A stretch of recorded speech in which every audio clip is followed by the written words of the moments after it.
Very good morning to all of you. Today my topic is what is a bar graph. ठीक है ना? तो bar graph क्या होता है? It is this topic is in PhD course statistics data analysis. Why bar graph is very important? Why pie chart is very important? Because अगर आप MBA student हैं या फिर आप रिसर्च कर रहे हैं तो आपको कहीं ना कहीं ये चार्ट की ज़रूरत होती है. इस चार्ट के बेसिस पे आप क्या करते हैं, एनालिसिस करके बताते हैं और पिक्टोरियल रिप्रेजेंटेशन करते हैं, विजुलाइज करते हैं कि कितना ग्राफ इंक्रीज़ हो रहा है, कितना ग्राफ डिक्रीज़ हो रहा है यूजिंग बार या यूजिंग पाई चार्ट्स. सो जैसे आपने देखा होगा कोविड-19 में अभी जो बहुत सारे केसेस आ रहे हैं, आप दैनिक भास्कर के फ्रंट पेज पे भी कई बार देखते हैं कि ऊपर ही स्टार्टिंग पे आपको ग्राफ दिखाई देता है और बहुत ही सिस्टमेटिक ग्राफ डिज़ाइन किया जाता है, मतलब स्केलिंग सही होती है वहाँ पे आप देख सकते हैं, जिसके बेसिस पे आप समझ सकते हैं कि कितनी इंक्रीज़ हो रहा है, कितना डिक्रीज़ हो रहा है हमारा ग्राफ कोविड का.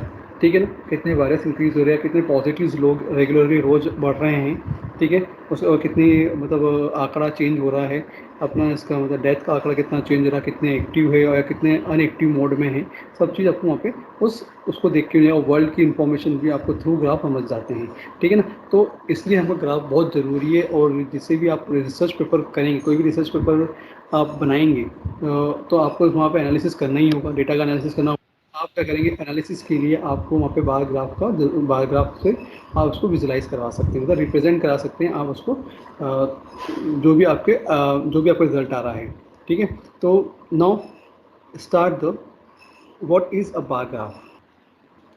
तो बार ग्राफ होता क्या है? तो picture that visually help us to understand data is change pictograph. मतलब जो भी यहाँ पे सिंपल से बोल रहे हैं कि हम क्या कर रहे हैं, जो भी डेटा है, जो डेटा को हमको समझना है उसको हम किसके फॉर्म में शो कर रहे हैं, पिक्टोग्राफ के फॉर्म में डिफाइन कर रहे हैं या प्रेजेंट कर रहे हैं, जिससे सामने वाले यूज़र्स को, मतलब अननोन यूज़र को भी समझ में आ जाए कि एग्जैक्टली हो क्या रहा है. जैसे आप पेपर में अंदर देखते हैं, आप उस ग्राफ को ही देख के समझ जाते हैं कितना अप एंड डाउन हो रहा है. इंफॉर्मेशन भले वो स्टॉक मार्केट की हो, भले वो कोविड-19 की हो, या फिर अदर इन्फॉर्मेशन क्यों ना, पॉपुलेशन इंक्रीज हो रही है उसकी इन्फॉर्मेशन क्यों ना. अगर if you are using bar graph या pie chart, then you easily understand. Now bar graph और bar diagram are helpful is in representing the data visually. Bar are equal with are drawn horizontally और vertically in with. अब ये जो बार है जिसमें हम यहाँ पे हम कैसे डेटा को विजुअली समझ जाते हैं कि भैया, जिससे ये इस डायग्राम से डेटा को विजुअली कर सकते हैं कितना अप है, कितना डाउन है, मतलब कितना डिक्रीज है, कितना इंक्रीज है. तो ये जो बार होता है, जो बार क्या होता है, या तो हॉरिजॉन्टल फॉर्म में होता है या तो फिर क्या होता है, वर्टिकल फॉर्म में होता है, जिसमें इक्वल स्पेसिंग होती है बिटवीन देम. ठीक है ना, मतलब ये बात ध्यान रखना है, आपको इक्वल स्पेसिंग करना जरूरी है. ठीक है, the length of the each bar represent the required information. हर जो लेंथ, जो ईच बार, जिसकी जो भी लेंथ है, वो क्या करता है, एक रिक्वायर्ड इन्फॉर्मेशन को रिप्रेजेंट करता है. मतलब कि मान लो फॉर एग्जांपल कितने से बढ़ रहा है या कितने से कम हो रहा है, तो उसकी वैल्यू के हिसाब से वहाँ तक बाढ़ जाएगा और वहाँ पे उसको रिप्रेजेंट किया जाएगा. इससे आपको समझ में आ जाता है कि कंपेयर कर सकते हो आप बार को भी, मतलब वहाँ जितने 4-5 बार बनेंगे उस बार को भी कंपेरिजन कर सकते हो कि इसमें कितना इंक्रीज है, कितना डिक्रीज है. तो choosing an appropriate scale for a bar graph is important. तो आपको करना पड़ेगा, स्केलिंग सही चुननी पड़ेगी कि जिससे आपको बार ग्राफ सही साथ डिज़ाइन हो. तो यूनिट मतलब क्या होगी, वो आपको सही साथ, मतलब यूनिट क्या होगी उस लेंथ की, वो आपको सही साथ मतलब चूज़ करनी पड़ेगी. तो scale means the number use to represent 1 unit length of bars. ठीक है, तो आपको वहाँ ऊपर लिखना पड़ेगा क्या लेंथ ले रहे हैं, 1 यूनिट लेंथ कितनी ले रहे हैं, कितने इक्वल टू कितने 10 स्टूडेंट है, 30 स्टूडेंट है, 50 स्टूडेंट है, या फिर 1 करोड़ है, 200 करोड़ है, जो भी आपको हिसाब से एक यूनिट आपको चुननी पड़ेगी वहाँ पे, जिससे ईजी समझ में आए कि एग्जैक्टली बार ग्राफ में है क्या. ठीक है, अब बार ग्राफ को जब रिप्रेजेंट करते हैं तो रिप्रेजेंट का तरीका बता रहे हैं. आप यहाँ देख सकते हैं कि बार है. पहले आप यहाँ समझ लें कि स्केल है. स्केल यहाँ पे स्केल में कह दिया 5, 10, 15, 20, 35 एंड 35 दिया. यहाँ पे एक इक्वल डिस्टेंस पे उनकी वैल्यूज़ को पुटअप किया गया स्केल में. ये number of peoples and types of fruits जो लिखे हैं यहाँ पे एक लेबल किया गया है, वाई एक्सिस को और एक्स एक्सिस को.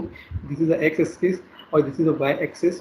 ये स्केल है. अब ये जो आपको बार दिख रहे हैं ये वर्टिकल फॉर्म में है और ये जो ऊपर आपको दिख रहा है ये टाइटल दिया है पर्टिकुलर बार ग्राफ का. ठीक है। और यहाँ पे इसकी एक लेंथ दी है, मतलब यूनिट लेंथ कितनी थी, 1 unit length equal to 5 people. तो आप देख सकते हैं यहाँ डिफरेंस क्या है, 5 5। 10 माइनस 5 करोगे तो 5 5, 15 माइनस 5 करोगे 10 करोगे तो 5 ही आएगा। तो ये डिफरेंस कितने 5 5 का है। तो इससे समझ में आ रहा है कि 1 यूनिट लेंथ कितने की है, 5 यूनिट की है। और यहाँ पे भी क्या दिया जो एप्पल, ऑरेंज, कीवी और ग्रेप्स आपको यहाँ पे दिया हुआ है। इसकी इन्फॉर्मेशन समझने के लिए ये किसका बार है, ठीक है ना। और इससे हमने अगर एक डेकोरेट वे में करने की कोशिश की, जिससे आपको समझ में आएगा लाइन अलग अलग कर दी है, तो जिससे आपको समझ में आएगा पर्टिकुलरली किस का बार है, एप्पल का है कि ऑरेंज का है कि कीवी का है या ग्रेप का है, ठीक है। This is a vertical bar graph. अब हम देखते हैं हॉरिजॉन्टल ग्राफ का, आपको कंपेयर करना द थिंग्स को बिटवीन डिफरेंट ग्रुप से and the track changes over times, ठीक है ना। अब ये हॉरिजॉन्टल है। हॉरिजॉन्टल में आप देख सकते हैं कि जो बार है वो हॉरिजॉन्टल फॉर्म में आपको इसे डिज़ाइन किए गए हैं, ये दिख रहे हैं यहाँ पे, जिसमें वही सेम है। स्केल एक्स एक्सिस और वाई एक्सिस है। वाई एक्सिस में हमको देखा टाइम ऑफ इंटरवल शो किया है, और यहाँ पे एक्सिस में नंबर ऑफ व्हीकल्स जो है 100, 200, 300, 400, 500, 600, 700, 800, 900 वाई एक्सिस में शो किए हैं, ठीक है। इसका मतलब यहाँ पे आप देख सकते हैं 0 और 100, फिर 100 फिर 200 था, मीन 100 को माइनस किया तो 100 का डिफरेंस आ रहा है। मतलब आपको समझ में आ गया होगा कि यहाँ पे जो इंटरवल है या 1 यूनिट लेंथ इतनी की 100 व्हीकल्स की है, ठीक है ना। सेम चीज़ जैसे हमने वर्टिकल में किया था, यहाँ की हमने हॉरिजॉन्टल में भी यहाँ किया है,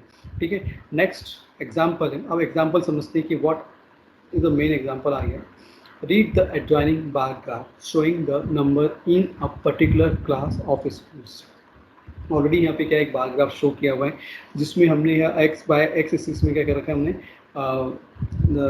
ये एक्स एक्सिस है, सॉरी, ठीक है ना, ये एक्स एक्सिस है जिसमें हमने क्या कर रखा है, ईयर को शो किया। और ये वाई एक्सिस है जिसमें हमने उसकी उस स्केलिंग की 10, 20, 30, 40, 50, 60 एंड 70। जैसे 1 यूनिट लेंथ इक्वल टू कितना है, क्या 10 स्टूडेंट लिखा है, और यहाँ पे लेवलिंग की number of student and years के हिसाब से लेवलिंग की। तो आप यहाँ देखते हैं 2000 में अगर इसके हिसाब से देखें तो कितने स्टूडेंट है, 30 स्टूडेंट है। फिर 2001 में फिर 10 का इंक्रीज है 40 हुए, फिर 10 इंक्रीज है तो 50 हुए, और फिर 2003 में फिर इंक्रीज़ किए तो हमने बस 60 हो गए। तो आप ये देख सकते हैं हर साल क्या हो रहे हैं, 10 जो वैल्यूज़ बढ़ रही है, इंक्रीज हो रही है। तो आंसर द फॉलोइंग क्वेश्चन, यहाँ मैंने कुछ क्वेश्चंस पुट अप किए हैं, उसके बेसिस पे आपको इसका आंसर देना है कि what is the scale of this graph. देखिए तो 2000, देखो ग्राफ की स्केल क्या है, तो हमें यहाँ दिखा कि हमने 10 और 20 का जो हम डिफरेंस दिखा था, 20 माइनस 10 की तो 10 ही आता है, फिर 30 माइनस 20 करेंगे तो 10 ही आता है। अब इसके स्केल क्या है, बिटवीन में 10 स्टूडेंट की स्केल से देखिए 1 unit length equal to 10 students, ठीक है।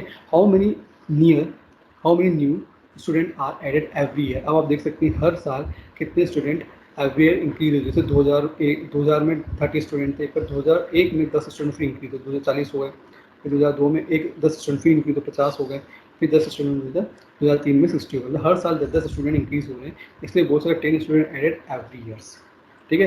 And last very important question, is the number of student in the year 2000 twice that in the year 2000।